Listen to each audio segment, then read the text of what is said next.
My name's Emma and I own Venombase Studios. Venombase Studios has been running now for 9 years. I've always wanted to run my own business. I've always been into management and managing teams and roles. So to run Venombase Studios and kind of take it from where it was at that point to where it is now, it's just two completely separate Venombases.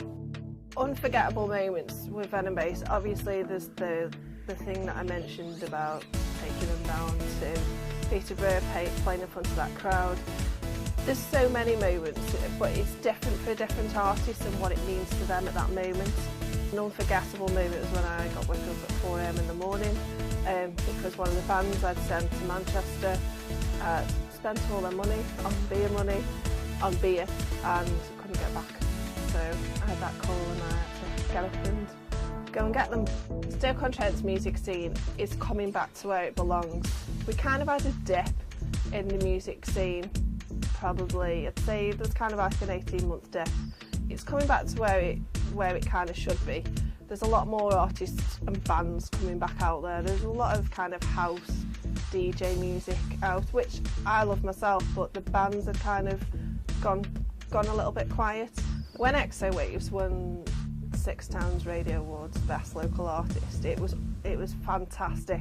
They'd been out on the scene since August last year.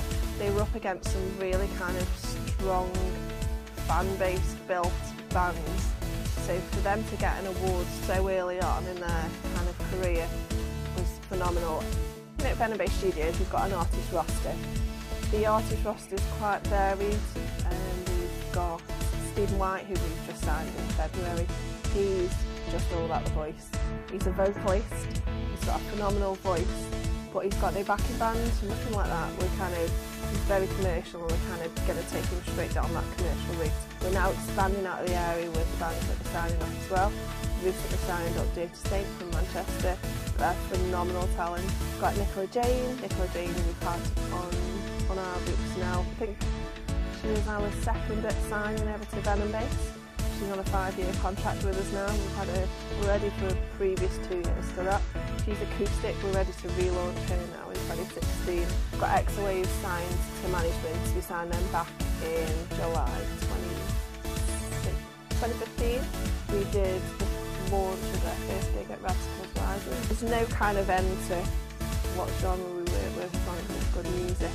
And that's something again in the pipeline for the future, is I intend to continue building that management roster so that we've got a really strong amount of artists on our books.